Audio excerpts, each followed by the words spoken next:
നമസ്കാരം. മലയാളി വാർത്തയിലേക്ക് സ്വാഗതം. IB ഉദ്യോഗസ്ഥ ആത്മഹത്യ ചെയ്ത കേസിൽ കീഴടങ്ങിയ സുഗാന്തിനെ ചോദ്യം ചെയ്യാനായി പോലീസ് തീരുമാനിച്ചിരിക്കുകയാണ്. ചോദ്യം ചെയ്യാനായി ഇന്ന് തന്നെ പേട്ട പോലീസ് കോടതിയിൽ സുഗാന്തിനെ ഹാജരാക്കും. മുൻകൂർ ജാമ്യാപേക്ഷ ഹൈക്കോടതി തള്ളിയതിന് പിന്നാലെയാണ് IB ഉദ്യോഗസ്ഥനായിരുന്ന പ്രതി എറണാകുളം സെൻട്രൽ സ്റ്റേഷനിൽ കീഴടങ്ങിയത്. തിങ്കൾ ഉച്ചയോടുകൂടി കീഴടങ്ങിയ സുഗാന്തിനെ കേസ് അന്വേഷിക്കുന്ന തിരുവനന്തപുരം പേട്ട സ്റ്റേഷനിൽ നിന്നുള്ള പോലീസ് സംഘം കൊച്ചിയിലെത്തി കസ്റ്റഡിയിൽ എടുക്കുകയായിരുന്നു. മുമ്പ് ഫോണിൽ നിന്ന് ഇവരുടെ ടെലിഗ്രാം ചാറ്റുകൾ അടക്കം വീണ്ടെടുത്തിരുന്നു. ഇത് സുഗാന്ത് യുവതിയെ ആത്മഹത്യയ്ക്ക് പ്രേരിപ്പിച്ചിരുന്നതായി വ്യക്തമാകുന്നുണ്ട്. ഫോൺ പരിശോധന വഴി യുവതിക്ക് പുറമെ മറ്റ് പല പെൺകുട്ടികളെയും സുഗാന്ത് ചൂഷണം ചെയ്തു എന്നും വ്യക്തമായിരുന്നു.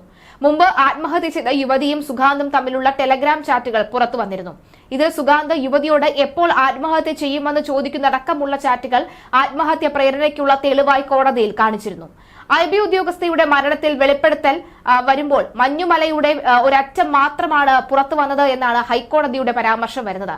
അതായത് ഒന്നിലധികം പെൺകുട്ടികളുടെ സമാനമായ രീതിയിൽ ചതിക്കുകയും വഞ്ചിക്കുകയും ഗർഭചിത്രം അടക്കമുള്ളവ നടത്തുകയും ഒക്കെ ചെയ്തത് ഇതൊക്കെ തന്നെ കാണുമ്പോൾ ഇതൊരു മഞ്ഞുമലയുടെ ചെറിയൊരു അറ്റം മാത്രം പുറത്തു വന്നു എന്നാണ് കോടതിയും ചൂണ്ടിക്കാട്ടിയത്. പെൺകുട്ടിയുടെ സുഹൃത്തും IB ഉദ്യോഗസ്ഥനുമായ P. സുഗാന്ത് സുരേഷിന്റെ മുൻകൂർ ജാമ്യ ഹർജി തള്ളിയ ഉത്തരവിലാണ് ജസ്റ്റിസ് ബെച്ചു കുര്യൻ തോമസിന്റെ നിരീക്ഷണം വരുന്നത്. സുഗാന്തിനെതിരെ ആത്മഹത്യാ പ്രേരണയ്ക്ക് പ്രഥമദൃഷ്ടിയ തെളിവുകളുണ്ട് എന്ന പ്രോസിക്യൂഷൻ വാദം കോടതി ശരിവച്ചു. മുഴുവൻ വസ്തുക്കളും പുറത്തുവരാൻ ഹർജിക്കാരനെ ചോദ്യം ചെയ്യണം. പ്രതി കീഴടങ്ങുന്നതാണ് ഉചിതമെന്നും കോടതി നിർദ്ദേശിച്ചിരുന്നു. ഒളിവിലായിരുന്ന സുഗാന്ത് ഇതിന് പിന്നാലെ 1 മണിക്കൂറിനുള്ളിൽ തന്നെ കൊച്ചി സിറ്റി പോലീസിൽ മുന്നിലെത്തി ഹാജരാവുകയായിരുന്നു. താനുമായുള്ള വിവാഹത്തെ സ്വന്തം വീട്ടുകാർ എതിർത്തതിനാലാണ് യുവതി ജീവനൊടുക്കിയത് എന്നായിരുന്നു സുഗാന്തിന്റെ വാദം. സ്നേഹിതയെ നഷ്ടപ്പെട്ടതിനാൽ മാനസിക വിഷമത്തിലാണെന്നും ചൂണ്ടിക്കാട്ടിയിരുന്നു. എന്നാൽ കോൾ റെക്കോർഡുകൾ, ബാങ്ക് മെഡിക്കൽ രേഖകൾ, ഹർജിക്കാരനും യുവതിയുമായുള്ള വാട്സ്ആപ്പ് ചാറ്റുകൾ എന്നിവ പരിശോധിച്ചപ്പോൾ വ്യത്യസ്ത ചിത്രമാണ് തെളിയുന്നത് എന്ന് കോടതി പറഞ്ഞു. പ്രതിക്ക് 2ലധികം സ്ത്രീകളുമായി അടുപ്പവും ശാരീരിക ബന്ധവും ഉണ്ടെന്നും അന്വേഷണത്തിൽ വ്യക്തമായി. യുവതിയെ ഗർഭിണിയാക്കുകയും നിർബന്ധിച്ച് അലസിപ്പിക്കുകയും ചെയ്തു. ഇതിനായി വ്യാജ വിവാഹ ക്ഷണ കത്തുകൾ അടക്കം ഉണ്ടാക്കി. പിന്നീട് മറ്റൊരാളെ വിവാഹം ചെയ്യാൻ യുവതിയെ ഒഴിവാക്കാൻ നോക്കി. വിവാഹത്തിന് താല്പര്യമില്ല എന്ന് അവരുടെ അമ്മയ്ക്ക് സന്ദേശം അയച്ചു. യുവതിയോട് മരിക്കാൻ നിർദ്ദേശിച്ചു. സന്ദേശങ്ങൾ അയക്കുകയും ചെയ്തു. ആത്മഹത്യയ്ക്ക് തീയതി നിശ്ചയിക്കാനും ആവശ്യപ്പെട്ടു.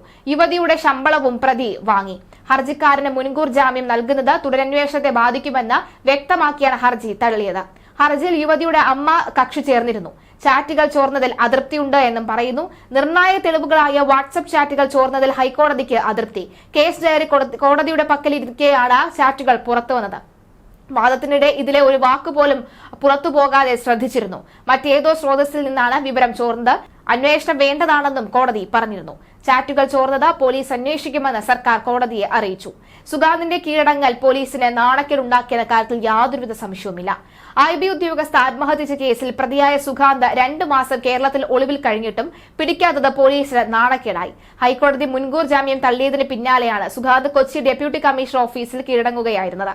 സുഗാന്തിനെ പിടിക്കാൻ പ്രത്യേക സംഘത്തിന്റെ രൂപീകരിക്കാതെയും അന്വേഷണം ക്രൈംബ്രാഞ്ചിൽ നൽകാതെയും വീഴ്ചയാണ്. ഇതിന് പിന്നിൽ ഒത്തുകളിയും സംശയിക്കുന്നുണ്ട്. പേട്ട പോലീസ് 2 തവണ കൊച്ചിയിലെത്തി അന്വേഷിച്ചുവെങ്കിലും ഫലമുണ്ടായില്ല.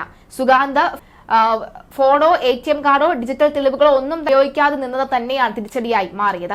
മാർച്ച് 24-നാണ് തിരുവനന്തപുരം ചാക്കയ്ക്ക് സമീപം റെയിൽവേ പാളത്തിൽ IB ഉദ്യോഗസ്ഥയെ മരിച്ച നിലയിൽ കണ്ടെത്തിയത്. ഇത്തരം അന്വേഷണങ്ങളിൽ മൊബൈൽ ടവർ ലൊക്കേഷനും ATM കാർഡ് ഉപയോഗിക്കുമ്പോഴാണ് പോലീസിന്റെ തുറപ്പുചീട്ടായി മാറുന്നത്. IB ഉദ്യോഗസ്ഥനായിരുന്ന സുഗാന്തിന് അന്വേഷണ രീതി വ്യക്തമായി അറിയാമായിരുന്നു. അതിനാൽ ഫോണോ ATM കാർഡോ ഉപയോഗിച്ചിരുന്നില്ല.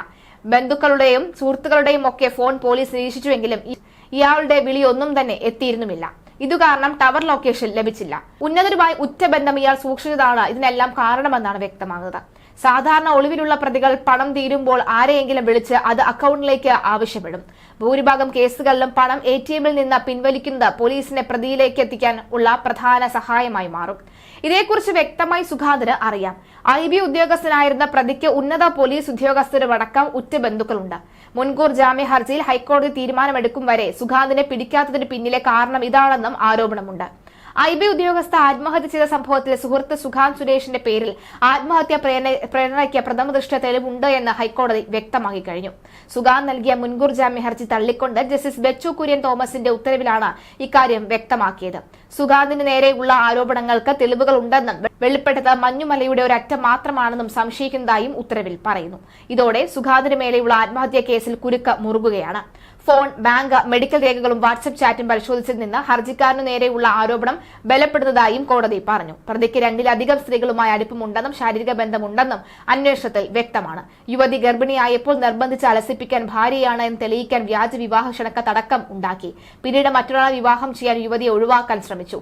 മരിക്കാൻ പ്രേരിപ്പിച്ച സന്ദേശവും അയച്ചു. ഹർജിക്കാരന് യുവതിയുടെ മേൽ സ്വാധീനമുണ്ടായിരുന്നു. അവരുടെ ശമ്പളം പൂർണ്ണമായും സ്വന്തമാക്കിയിരുന്നു. മുൻകൂർ ജാമ്യം നൽകുന്നത് തുടരന്വേഷണത്തെ ബാധിക്കുമെന്നും കോടതി വ്യക്തമാക്കിയത് പിന്നാലെയാണ് പോലീസ് സ്റ്റേഷനിൽ വെച്ച് കാണുകയും പോലീസ് മുന്നിൽ കീഴടങ്ങുകയും ചെയ്തത്. എന്തായാലും ഇയാളെ ഇന്ന് പേട്ട പോലീസ് സ്റ്റേഷനിൽ എത്തിച്ച കൂടുതൽ തെളിവുകൾ ശേഖരിക്കും, കൂടുതൽ കാര്യങ്ങൾ മനസ്സിലാക്കും, ചോദിച്ചറിയും.